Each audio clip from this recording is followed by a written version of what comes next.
él, pues sí voy a decir, híjole, qué pena, pero realmente no me va a doler porque no hay un vínculo. Pero si fallece un familiar cercano, claro que me va a doler, ¿no? Si muere mi mascota, que tengo mucho cariño hacia ella, claro que me va a doler. Si me roban mi coche, si me despiden de mi trabajo, si me divorcio, incluso, fíjense, incluso cuando es algo mejor de lo que tengo, me va a mover y necesito elaborarlo. Si el matrimonio que yo tenía no era bueno y lo mejor que pude hacer es divorciarme, es normal que aunque vaya yo a estar mejor, me sienta triste por la pérdida que tuve.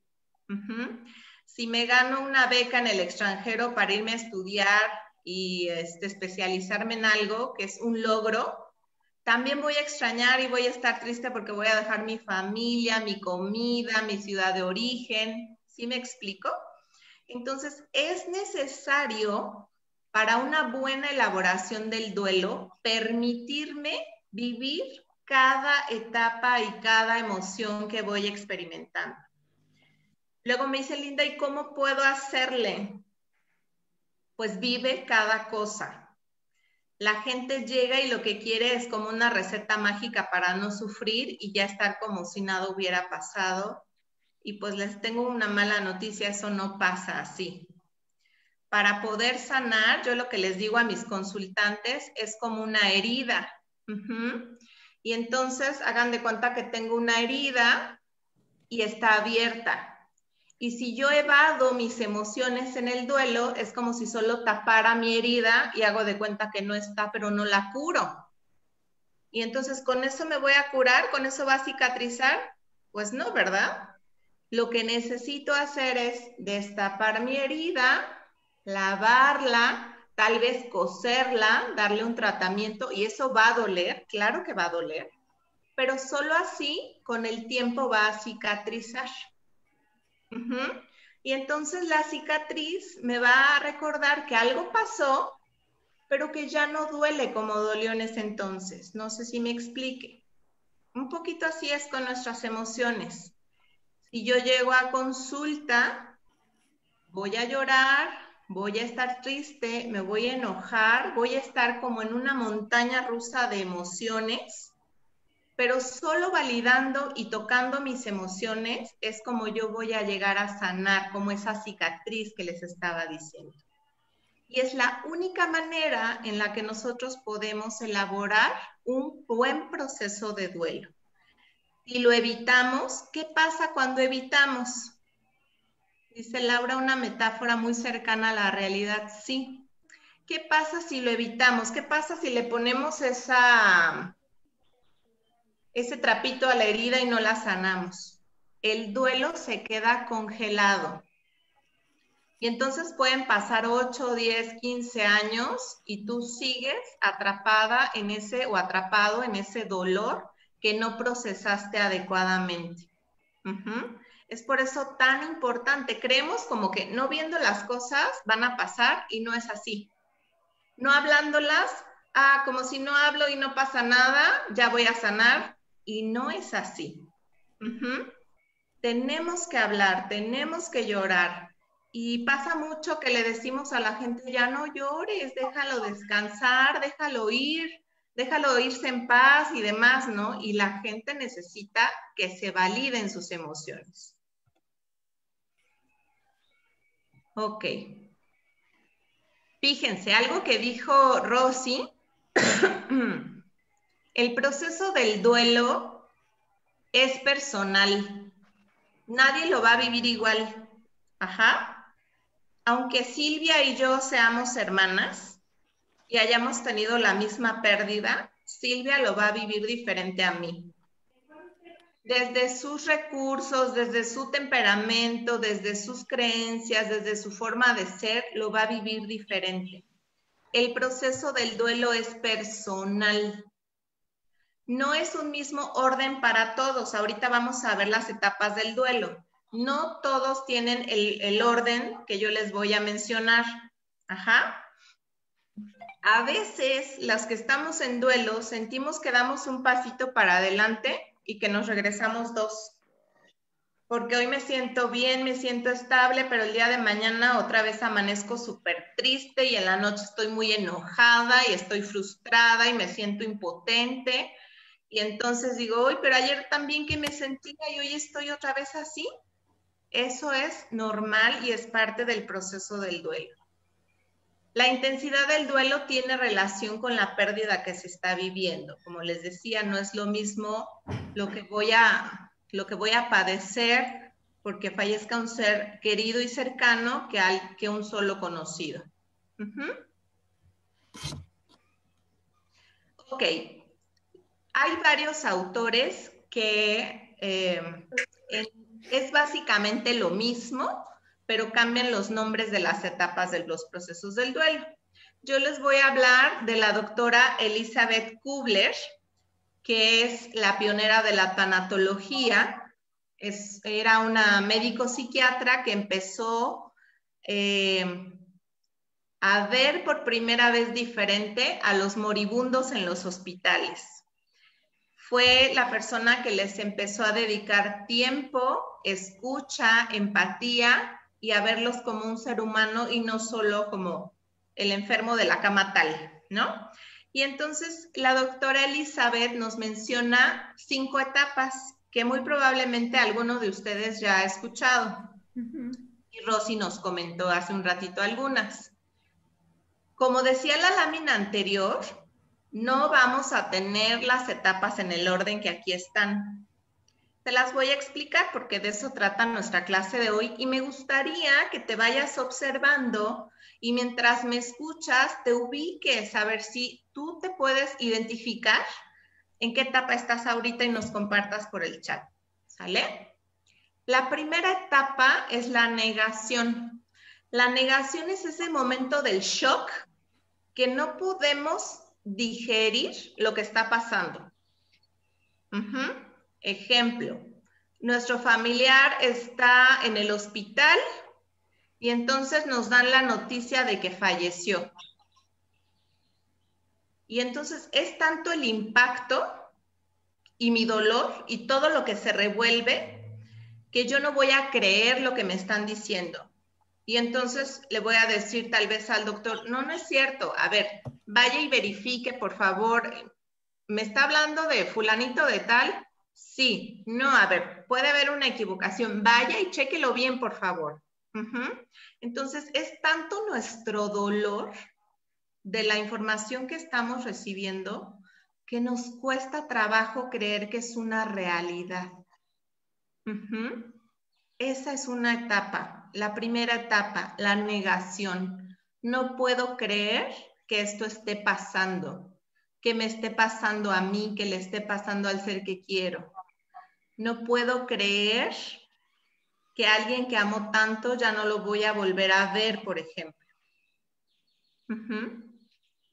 Después de esta etapa que requiere un tiempo, ¿cuánto? No les puedo decir porque acuérdense que para cada uno es diferente.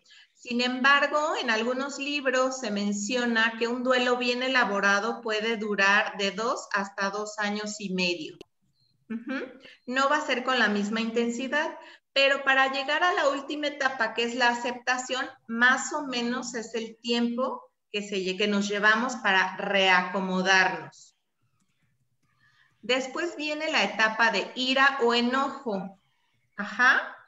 Ahorita está pasando mucho y siempre va a pasar.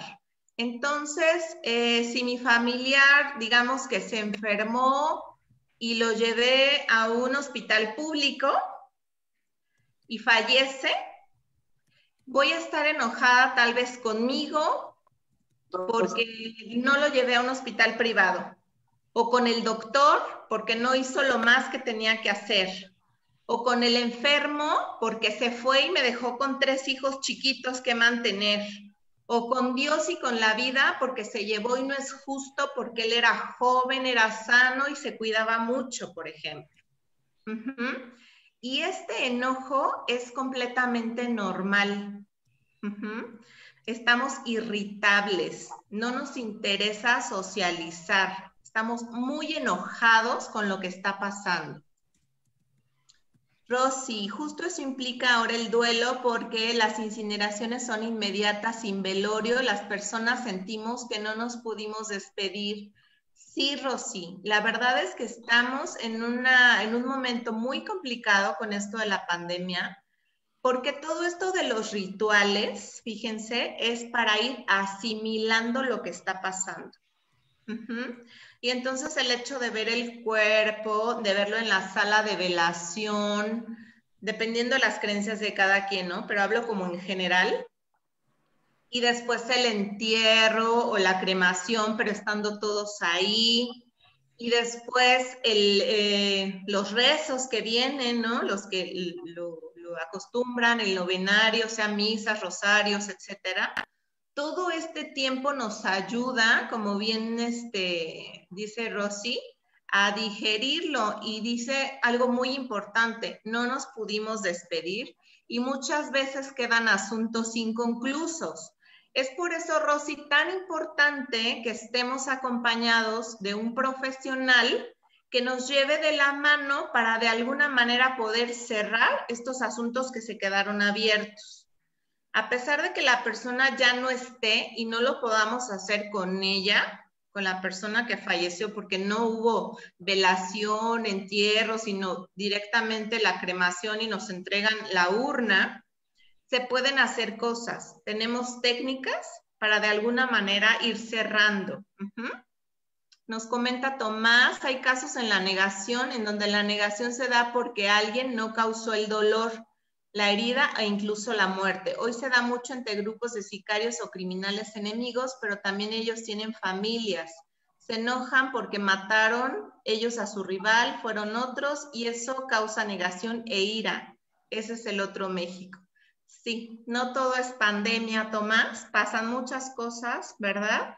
Y bueno, no podemos y no hay mucho tiempo como para ver muchas vertientes, pero pues sí, finalmente son familia y el dolor ahí va a estar. Se dediquen a lo que se dediquen, pues, ¿verdad? Como bien nos lo comentas. Ok, después de esa etapa de enojo, que como bien les decía, no las podemos vivir en diferente orden, hay una etapa que es la negociación, que yo le llamaría la etapa del hubiera. Ajá. Y entonces, siguiendo con el ejemplo de mi familiar en el hospital, yo podría decirme, es que si lo hubiera llevado antes al hospital y no lo hubiera tenido en casa, a lo mejor no hubiera fallecido. Es que si lo hubiera llevado a un hospital privado, tal vez estaría aquí con nosotros. Es que si hubiera hecho más o si lo hubiera hecho diferente, tal vez no hubiera pasado. Y eso genera mucha culpa y es normal. Es normal que en el proceso del duelo nos estemos cuestionando todas estas posibilidades que hoy desafortunadamente ya no son posibles. Nos comenta Pilar, el duelo no siempre es compañía o empatía, en muchos casos puede ser un camino en el cual se va solo, no porque tengas personas alrededor, esto significa que acompañen de manera asertiva, tienes toda la razón. Se nos acompaña en ocasiones desde la falta de conocimiento y experiencia con las mejores intenciones, pero desde la manera errónea. Qué comentario tan atinado, Pilar. Fíjate que la gente que yo acompaño me dice justo eso, ¿no? Cosas tan, fíjense, como bien lo dice Pilar, lo hacen con la mejor intención, pero son tan desatinados y en lugar de ayudar, esos comentarios afectan a la persona, al doliente. Tengo una consultante que le dicen, bueno, falleció su esposo hace muy poquitos meses y no hayan qué hacer con el dolor de ella. Dicen, pues para mí está bien que tengas otra pareja, ¿no? Por ejemplo, imagínense, cuando ella está en su proceso y entonces alguien viene a ayudarte o a consolarte y te dice esto, no sirve de nada, ¿no? O ya déjalo, no le llores tanto porque entonces su alma anda penando. Y entonces le echamos más carga de la que ella trae porque ella necesita llorar y por otro lado tú le estás diciendo que no lo está dejando descansar. Y así nos podemos ir con ejemplos y ejemplos que lo hacen desde su corazón, Pero fíjense, muchas veces lo hacemos no tanto por el doliente, sino por nosotros. Nosotros no sabemos cómo lidiar con el dolor ajeno. Esa es la realidad. Yo no sé qué hacer, no sé, me duele ver llorar a la gente que amo. Y entonces desde mi necesidad es que yo hago cosas para evitarlo. No sé si me explique. Y entonces, en lugar de ayudar, pues a veces hago comentarios totalmente fuera de lugar que no ayudan a avanzar a la otra persona. Entonces, eso también tiene que ver conmigo. ¿Qué me pasa a mí con el dolor de la gente que yo amo? Ok, después de esta etapa de negociación, que espero si no queda algo claro, por favor, al final vamos a dar un tiempecito para dudas. Viene la etapa de la depresión, la tristeza. Es también parte del proceso del duelo estar tristes, llorar, estar fatigados, sin ganas de hacer cosas. Nuestra rutina tan simple, no tenemos fuerza para hacer las cosas, no queremos comer, no podemos dormir bien. Ahorita vamos a ver algunas de las conductas presentes en el duelo. Y entonces es normal, fíjense, que tengamos también alucinaciones visuales y auditivas dentro del proceso del duelo. Es decir, que si estoy padeciendo o estoy en el proceso de duelo de la muerte de un familiar muy querido, de repente puedo llegar a escuchar como si la persona estuviera o me hablara. O puedo ir en la calle y veo un coche similar a la que la persona tenía y entonces el corazón me palpita y siento que ahí va. Esto no es que se estén volviendo locos, ¿no? Porque mucha gente dice, es que siento que me estoy volviendo loca. No, es parte del proceso y obviamente ahí hay que estar pendientes. Por eso es muy importante estar acompañados de un profesional. Cuando estas alucinaciones ya son muy duraderas y se empiezan a ir hacia otra circunstancia, pues ya no está dentro de lo que puede pasar en el duelo y a lo mejor sí requiera yo incluso ir con otro tipo de especialista que es el psiquiatra, por ejemplo. Si mi tristeza se convierte en una depresión mayor que dure mucho tiempo y que me impida hacer siquiera lo básico para mí, ahí ya no estamos hablando de una tristeza por duelo, entonces probablemente tenga que ir con otro especialista. O sea, pero si es una tristeza que me hace estar conmigo, como no quiero oír ruidos ahorita, no quiero ver gente, quiero llorar mi pérdida y puedo funcionar aunque sea otro ritmo, está bien. Déjenme leer, por aquí tengo algunos chats.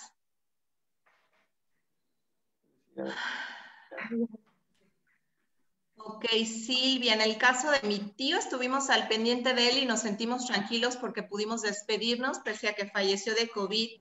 Al subirlo a la ambulancia iba tranquilo y sereno y consciente. Lamentablemente no logró llegar al hospital, pero todos pudimos despedirnos. A mí me dolió mucho, pero agradecí infinitamente que no sufrió. Sí, muchas gracias, Silvia. Qué bueno que pudieron despedirse. Yo creo que él se pudo ir en paz. También dicen que duele por lo que no se alcanzó a hacer o decir. Sí, Pilar, nos quedan esos pendientes que muchas veces generan culpa en nosotros. Es por eso que yo les decía al inicio, entre más vemos el final cerca, más puedo estar en el presente. Y si estoy más consciente de eso, en el aquí y en el ahora puedo tener relaciones más nutrientes y no dejar tantos pendientes para cuando la gente que amo se vaya.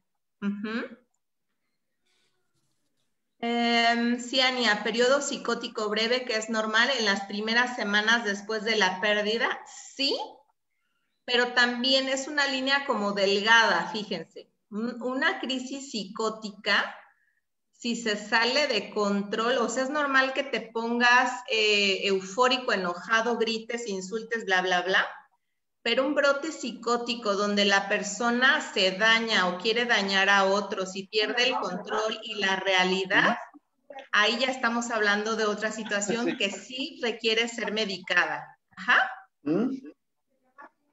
¿Me pueden ayudar con sus micrófonos, por favor? No sé quién lo tiene abierto por ahí. Creo que Leti aparece ahí, que está abierto. Ok, espero más o menos estar siendo clara. Voy a ir rapidito para que nos dé tiempo, ¿sale? Ok, después de estas etapas, de que me costó trabajo aceptarlo, de que estoy sumamente enojada, de que me cuestiono si hubiera hecho diferentes las cosas, de que toco mi tristeza profunda, ya que validé todas estas emociones, entonces va a llegar la aceptación de lo que pasó. Y entonces voy a poder hablar sin tanto llanto. Sí va a doler, pero va a ser diferente. Siempre va a doler. Se aprende a vivir con la ausencia, pero el dolor ya no maneja mi experiencia y mi vida, pues. Esa es la diferencia. Al principio de la pérdida yo siento que todo se me mueve como en un terremoto. Como el agua turbia, ¿la han visto? El agua que tiene arena ahí todo el tiempo y entonces dejamos que repose y se va aclarando. Eso pasa un poquito con nosotros, pero se requiere tiempo. Ok, ahorita no voy a ahondar mucho por el tiempo que tenemos, pero como referencia hay duelo por pérdidas ambiguas. Es aquella que ocurre sin un cierre o comprensión de la misma. Este tipo de pérdida deja a una persona en búsqueda de respuesta. ¿En qué caso se puede vivir una pérdida ambigua con personas desaparecidas? Que la persona desaparece y entonces aunque lleva años de no aparecer, como no tenemos un cierre, un cuerpo con el que podemos llevar todos estos rituales, hay esa esperanza viva de que la persona puede regresar o puede aparecer. En los accidentes donde no se encuentra el cuerpo, en la infertilidad, en el fallecimiento de una expareja que ya no puedo tener contacto, y con algún familiar con Alzheimer, demencia o trastorno mental. Esos son duelo por pérdidas ambiguas. Ok, hay duelos complicados por pérdidas traumáticas como ataques físicos, violaciones, homicidios sin sentido, muertes de niños, amputaciones. Dependiendo de la pérdida y la forma en que se dio la pérdida, el duelo puede ser más complicado. Es decir, les voy a poner un ejemplo rápido. No es lo mismo que fallezca mi abuelita de 90 años, que claro que me va a doler, pero si ya es una viejecita de 90 años, que yo veo como ya no estaba como con sus capacidades al 100 y ya estaba muy cansada, sí me va a doler, pero no es lo mismo o no es la misma intensidad a lo mejor que voy a vivir si atropellan a mi hijo y pierde la vida y tiene 13 años. ¿Me explico?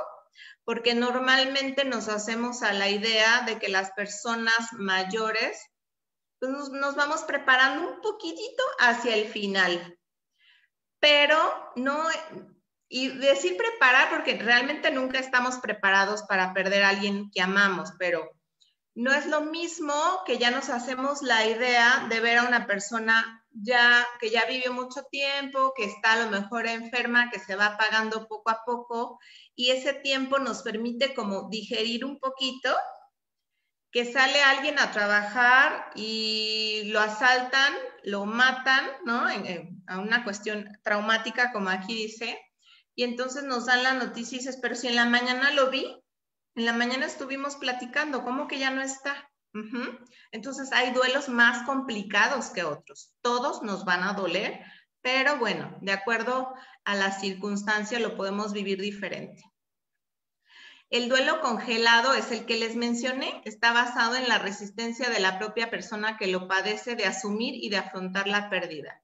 Nos duele tanto que lo evitamos y entonces pueden pasar años y tenemos ahí el duelo presente congelado.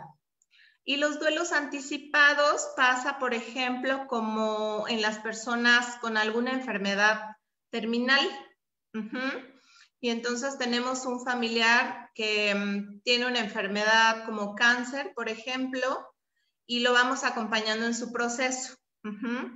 Que las quimios, por ejemplo, una prima o una hermana, ¿no? Que vamos viendo que la diagnostican con cáncer de mama y entonces se hace la cirugía, que ahorita no recuerdo el nombre, ¿no? Le extraen su mama y entonces empieza el proceso de las quimioterapias y vemos cómo se le va cayendo el cabello y si esto sale adelante, que muchas veces es así, que bueno, pero después se complica y vemos a la persona ya muy mal, cómo se va deteriorando su salud y pasan meses, a veces hasta años, que vemos como si fuera una velita que se va apagando y se va consumiendo. Así justo. Y entonces la flama que era grandota, azul con amarillo y naranja, se nos va haciendo chiquita, como cuando se va a acabar el gas en la estufa. Así chiquitita y azulita, apenas perceptible. Y entonces este periodo nos medio ayuda a anticiparnos a la pérdida. Ya no nos va a agarrar tan de sorpresa, pues. ¿Sí? Ok. Aquí me gustaría dejarles como este ejercicio. Esta es una manera de medir nuestras emociones en el proceso del duelo. Nos lo ofrece la Asociación de Tanatología del Estado de Morelos. Y de lo que se trata es que yo pueda medir las emociones que estoy viviendo.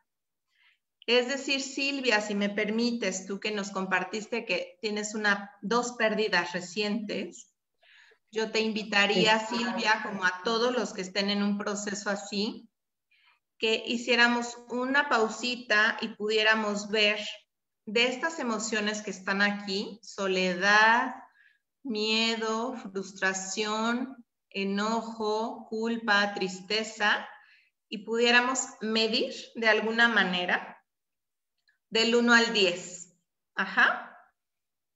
Como referencia. Entonces, ¿qué tanto enojo tengo en este momento? Pues 10 es lo máximo, a lo mejor mi enojo está en un 8. ¿Qué tanta culpa? Pues a lo mejor estoy en un 4 en este momento. ¿Qué tanta soledad? Todavía como que no me cae mucho el 20 y a lo mejor un 2.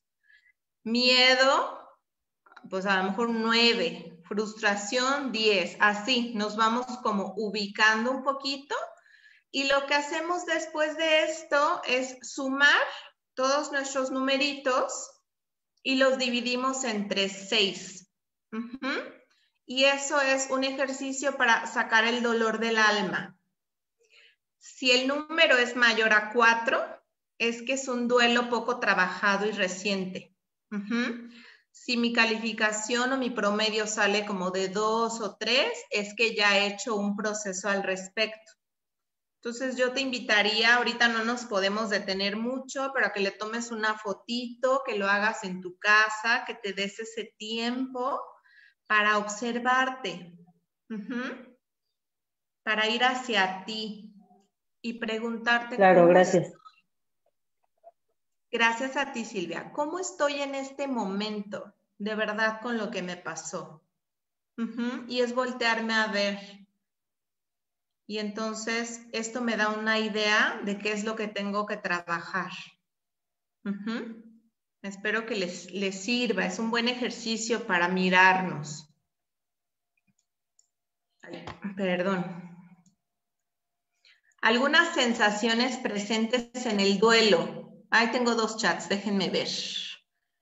Laura nos comparte, mi mamá tuvo 3 años de agonía, híjole, su muerte duele, pero ya queríamos que pudiera descansar. Claro, Laura, duele demasiado ver sufrir a los que amamos. Y aunque va a doler la partida, de alguna manera también hay un descanso, porque dices, ya no estás sufriendo, ¿no? Tomás, por cuestiones familiares he tenido que ir muchos meses recientes a cancerología. Me sorprende la fuerza emocional de los enfermos, desde niños hasta adultos, y de sus cuidadores primarios, pero no del resto de la familia. El resto sí cae en tristeza o depresión.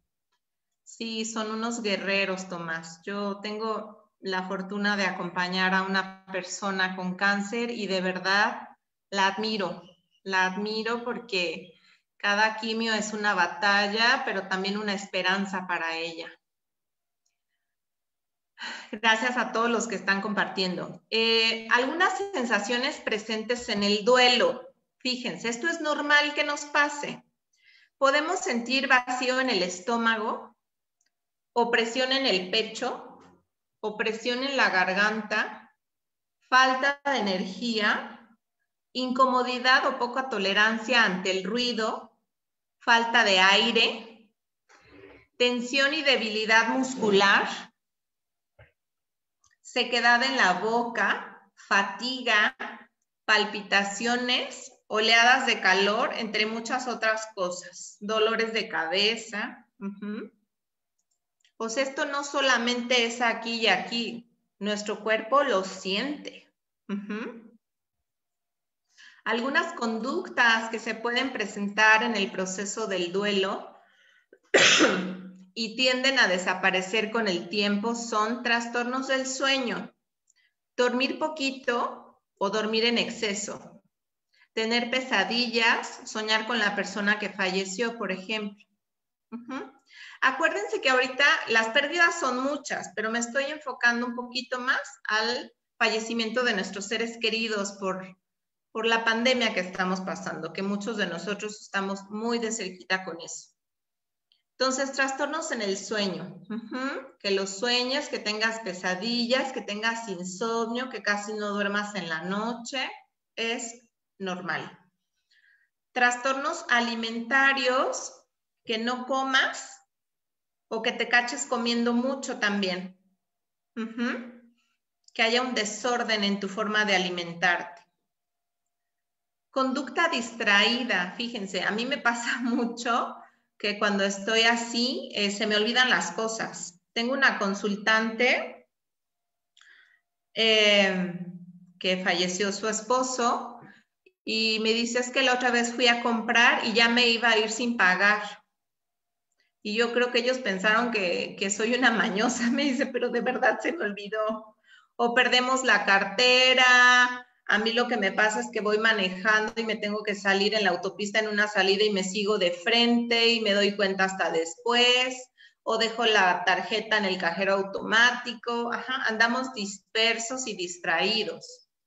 Aislamiento social, no se nos antoja como platicar, ¿no?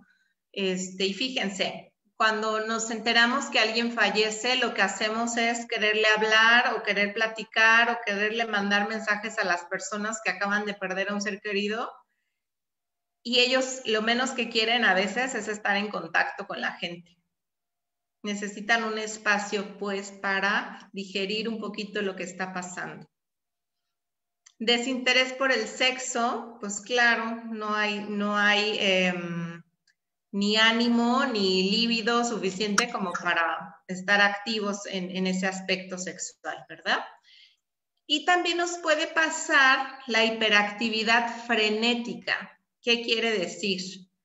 Que hago, me ocupo para no verme. Entonces, siempre pasa que ante el fallecimiento de alguien hay una persona que se ocupa de todo.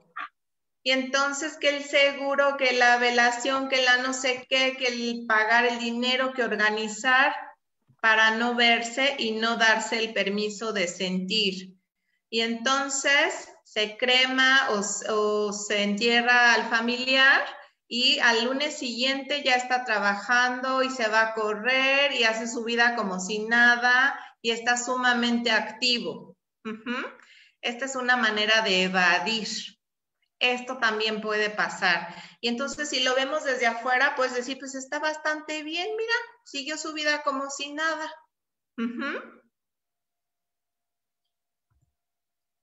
Ok. Es toda la presentación que les preparé. Vienen ahí mis datos. Al principio alguien me preguntaba.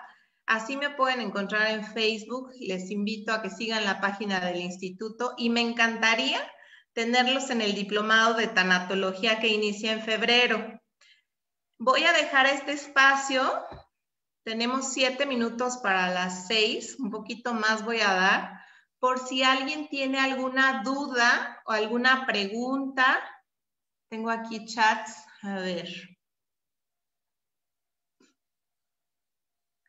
De acuerdo a la imagen, mi total es de 36. No aparece tu nombre, pero entonces hay que dividir 36 entre 6. Sería 6 tu duelo, todavía hay que trabajar más. Ajá. Menos de 4 es que estoy como más procesada. Arriba de 4 es que hay un trabajo pendiente por hacer. Tomás, en las conductas puede aumentar el fumar o beber bebidas alcohólicas. Sí, Tomás, claro que sí. Quien no fuma, empezar a fumar, o quien ya fuma, fumar en demasía o tomar alcohol, otras sustancias, sí. Pilar, muchas gracias, excelente tema. Gracias a ustedes. Voy a dejar de compartir la presentación para poderlos ver y dar un espacio a ver si alguien tiene alguna duda, algún comentario. Espero haber sido clara. Y bueno, abro este espacio. Graciela, ¿cómo ayudar a una persona que está pasando por un duelo? Validando sus emociones, Graciela. Evitar decirle échale ganas, ya no le llores. Validar, ¿cómo estás hoy? Triste. ¿Ok? Validar su tristeza. ¿Y cómo estás? Estoy muy enojada. No te enojes, déjalo ir en paz, no sé qué. Eso no ayuda. Ajá. Entonces, fíjense, a veces queremos hacer, y lo único que necesitamos es estar. Una compañía empática, respetuosa y cálida va a servir mucho más que el que tengas que hacer o decir algo. Algo de las cosas que podemos hacer, por ejemplo, es ofrecer ayudas específicas. Graciela, por ejemplo, si tú le dices a una persona que está en duelo, lo que se te ofrezca, llámame, la persona no te va a llamar porque apenas si puede con ella, ¿sabes? Y no tiene mucha claridad. Sin embargo, si tú sabes que a lo mejor se quedó sin empleo, por hablar de otra pérdida que no sea fallecimiento, y tiene niños chiquitos, ¿cuál sería una manera de ayudar? Pues llevándole una despensa o preparándole comida para un día, ajá, y entonces tú ya vas y das, pero no esperes a que la persona te lo pida porque eso rara vez va a pasar. Laura, agradezco la plática, fue muy útil, qué bueno. Silvia, muchas gracias. Ay, es que ya me entraron más mensajitos. 8 a la tristeza, 8 a la frustración, 12 al miedo y así me da 3. Ok, bueno, qué bueno. Entonces habría que procesar un poquito la tristeza y la frustración, Silvia. Tatis, de las cosas materiales que pertenecieron al finado, ¿afecta de alguna manera quedarse con ellas o retrasar el proceso de duelo? Yo lo que les aconsejaría, Tatis, es que no se precipiten. Cuando estamos así, no tomen decisiones importantes. Ajá. Por ejemplo, si el familiar falleció hace un mes, no pasa nada que tengan ahí la ropa y no saber qué hacer en este momento. No tienes que resolverlo ya. Entonces, si el proceso de duelo dura hasta 2 años y medio, en este tiempo se irán acomodando cosas y ya la persona decidirá si las dona, si las regala, si conserva algunas. Hay opciones ahorita que a mí se me hacen bonitas, pero tal vez no a todos les funcione, que están confeccionando ositos de peluche con ropa de la persona que falleció y es una manera de honrar y tenerlo presente. Y entonces con la camisa de mi tío, a lo mejor que quería yo mucho, hacen un osito y entonces se lo regalo a su hijo, pero no a todos les puede ayudar, entonces sí hay que ser como cuidadosos en eso. Ok. No tomen decisiones importantes como divorciarse, cambiarse de casa, renunciar al trabajo, moverse de ciudad cuando está el duelo, la pérdida muy reciente. Eso es importante. María Fernanda, con la muerte de mi abuela, sus hijas se sentían culpables porque como murió por cáncer y fue decayendo poco a poco, nos fuimos preparando bastante para su partida. Pudimos despedirnos, vivió sus últimos días y horas con todos nosotros. Entonces no fue algo traumático, por lo que su partida nos dio mucha tranquilidad porque ya no sufría, pero se sentía algo de culpa porque la gente siempre te quiere ver mal. Entonces creo que también es bueno entender que todas las pérdidas son diferentes. Claro, todas las pérdidas y las maneras de vivirlas son diferentes y depende de cada quien. Y no necesariamente tienes que andar llorando y que la gente te vea mal para que te duela. El duelo se lleva adentro. Y yo aparentemente puedo estar bien, pero solo yo sé lo que estoy sintiendo. Entonces, pues bueno, no voy a andar con mi cartulina de hice lo mejor que pude y estoy tranquila porque mi abuelita se fue en paz, ¿verdad? Ahora sí que ahí habría que ver qué me pasa a mí con lo que diga la gente y vivir a mi manera. Y qué bonito leerte porque si dieron lo mejor y si estuvieron acompañándola y si despidieron, qué padre que ustedes puedan quedarse tranquilas. Y eso no quiere decir que no la extrañen o que no la hayan querido, pues. Gracias a ti, Graciela. Ciania, desde el humanismo, ¿cómo se llevan los duelos?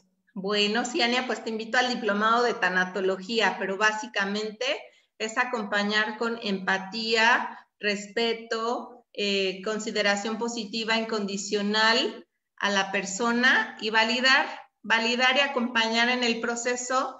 Y bueno, con las herramientas que nosotros aprendemos, hacemos intervenciones para que se vayan cerrando asuntos inconclusos y pendientes para que la persona pueda llegar lo mejor que se pueda a la aceptación. Sé que es una respuesta un poco no muy clara, pero bueno, sería como, es mucho el trabajo que hacemos nosotros y ojalá y te animes a estar en el diplomado. Lilian, perdón, ¿cómo sé cuando estoy llegando a la aceptación? Como dices, de repente duele poco y otras nada. El poder estar, como les decía al inicio, el poder ver la herida, tocarla y saber que estuvo ahí la pérdida, recordar a la persona desde otro lugar que ya no sea el sufrimiento, que el dolor, la culpa ya no gobierne ese recuerdo. Que sea yo capaz de recordar con amor, incluso con humor, y honrar con alegría el recuerdo de la persona que ya no está. Tomás, muy buena y clara presentación. Gracias Tomás. Gracias Tatis. Pilar, de estos sentimientos me faltó uno, ¿me los podría repetir, por favor? Soledad, miedo, frustración, culpa, tristeza. Ahorita te la digo, como estoy así con la adrenalina, pero aquí lo tengo. Es soledad, miedo, frustración, enojo, culpa y tristeza. Ciania, muchas gracias a ti.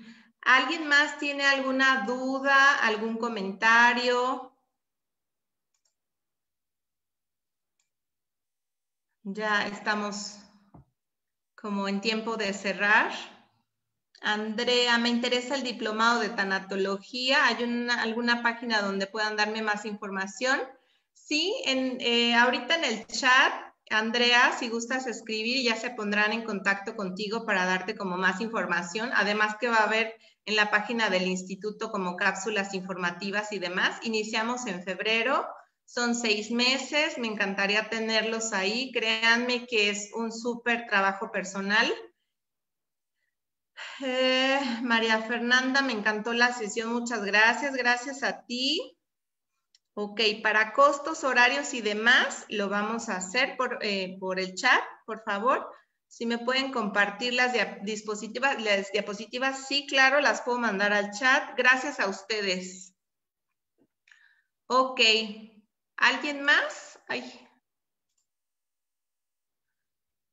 Pues yo les agradezco muchísimo su tiempo, su interés. Sé que por algo están aquí el día de hoy, algunos como prestadores de algún servicio de salud, tal vez, de psicólogos que quieran ayudar, profesores o que estén pasando por algún proceso de duelo.